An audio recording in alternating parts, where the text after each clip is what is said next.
New restrictions this holiday weekend. The latest gross domestic product figures are in, and the police, a church, and a corporate sponsor come together for a good cause. Good evening, everyone. I'm Leah Cooper with your JCN News for this Friday, May 21st. Since March of 2020, COVID-19 has impacted the lives of every Bahamian, from infections, deaths, and recovery as COVID-19 cases continue to surge in the Bahamas.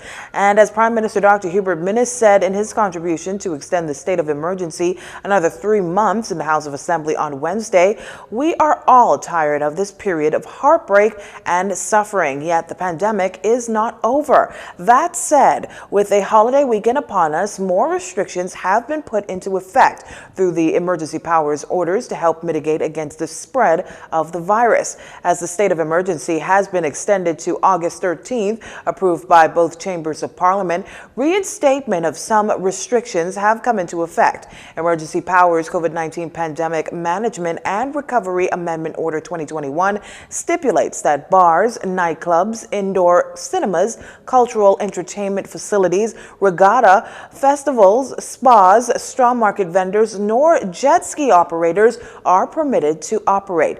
This order applies to islands in the second schedule, including New Providence, Rose Island, Paradise Island, the Exumas, Eleuthera, Harbor Island, and Abaco, excluding Green Turtle Key, Grand Key, Manowar Key, and Elbow Key.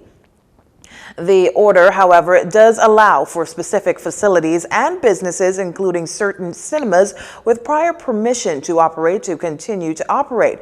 Also being allowed are cookouts, stakeouts, and sauce-outs, provided that the sale is conducted only using drive-through or takeaway service, and no alcoholic beverages are offered for sale or otherwise. Meantime, restaurants may operate indoor and outdoor dining, provided that patrons dining inside are fully vaccinated and provide evidence of vaccination. Cat Island, Andros, and the Berry Islands are under an 8 p.m. to 5 a.m. curfew. Grand Bahama's daily curfew remains 11 p.m. to 5 a.m. and New Providence curfew remains from 10 p.m. to 5 a.m. Curfews have been lifted from Abaco, Eleuthera, and Exuma. The latest gross domestic figures are in, and as expected, the effects of the COVID-19 pandemic on the Bahamian economy was evident in the quarterly GDP trends for 2020, with all quarters registering year-over-year declines from how the figures stacked up the previous year.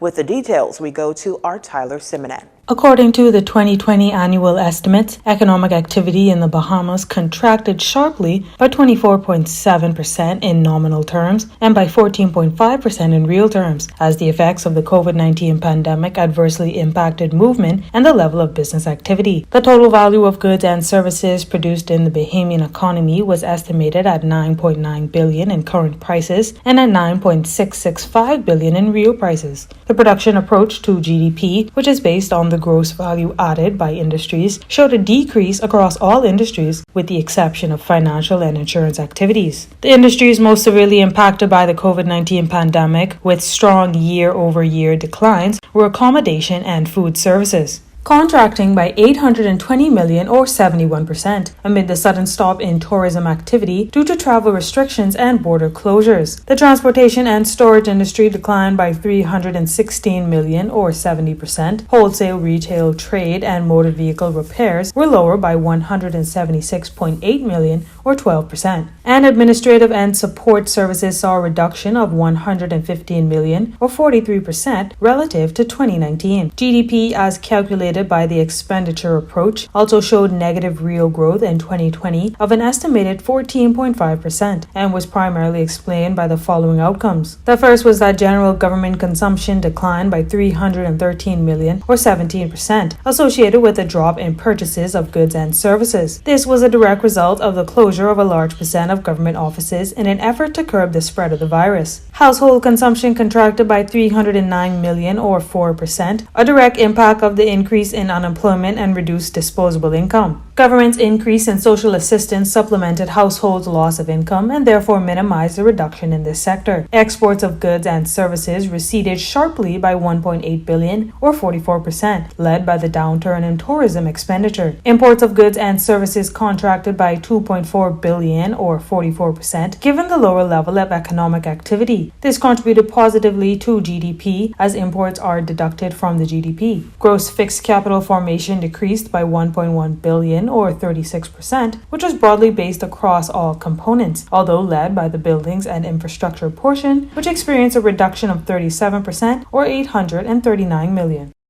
For Jcn News, I'm Tyler Simonet. The Ministry of Health reporting 2 unfortunate COVID-19 related deaths. That's a 62-year-old male of New Providence who died on May 17th and a 50-year-old female, also of New Providence, who died on May 20th. That brings the national COVID-19 death toll to 224. Health officials also reporting 54 new COVID-19 infections for May 20th. That's 50 here in the capital, 3 over on Andros, and 1 on Grand Bahama. The national total now stands at 11,450. A further breakdown of those cases show that 24 are males and 30 are females. One of those newly confirmed cases in New Providence has a history of travel within 14 days. Active cases now stand at 899, with 29 cases recovered on May 20th, bringing that total in that category to 10,250. Total non-COVID-19 deaths are at 51, with 26 deaths under investigation. 411 tests were completed yesterday, with 339 negative results, 9 repeat tests, and 9 with inconclusive results. To date, 94,469 tests have been completed. The pilot and a passenger of a twin-engine beach craft, Barron, lucky to be alive today, having crash landed over on San Andros. The incident unfolding sometime around noon on Thursday, according to police reports. And now the Bahamas Civil Aviation Authority are left to investigate.